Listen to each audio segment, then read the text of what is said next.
plus qu'un défi, j'ai envie de dire que c'est un pari. Le pari qu'on fait, c'est de démontrer qu'il existe un nouveau modèle d'agence intégrée. Les agences intégrées, c'est ce qu'on appelle les agences 360, les agences globales. Historiquement, c'est plutôt des agences qui se sont construites sur une logique publicitaire, parce que souvent elles sont hébergées dans des groupes publicitaires. Et nous, le pari qu'on fait chez Elan Edelman, c'est que ces agences intégrées et ce modèle d'agence va pouvoir capitaliser sur ce qu'on appelle le earn. Alors le earn, c'est un gros mot, c'est un buzzword. Beaucoup de personnes en parlent, on met pas tout à fait la même chose derrière. Et si vous voulez, je peux vous en livrer une définition. Le earn, c'est ce qui se gagne versus ce qui s'achète. C'est l'attention qui se gagne versus l'attention qui s'achète. C'est l'engagement et les conversations plutôt que la visibilité. Et c'est plutôt un modèle conversationnel qu'un modèle descendant.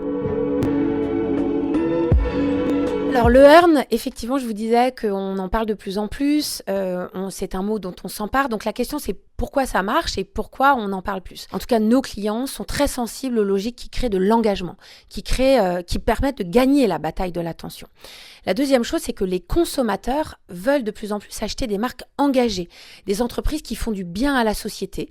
On a une étude Edelman qui est sortie il y a quelques temps, qui s'appelle l'étude Earn Brand, qui démontre qu'il y a plus d'un consommateur sur deux qui est ce qu'on appelle un belief-driven consumer, c'est-à-dire un consommateur qui achète un produit ou une marque parce qu'elle est engagée dans la société. Et puis enfin, parce que tout simplement le digital est passé par là et que ce qui compte aujourd'hui, c'est les conversations.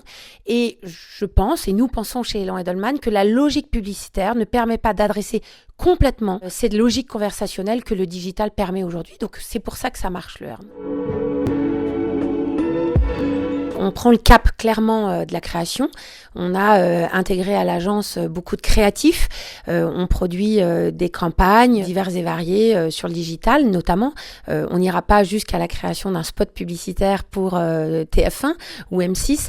Mais oui, on est beaucoup sur les métiers de la création avec du contenu. Pour moi, la création, c'est la curation artistique, mais c'est la curation des contenus avec notre cœur de métier, puisqu'on est une agence aussi d'influence et de RP qui est le storytelling, le journalisme, en tout cas l'éditorial.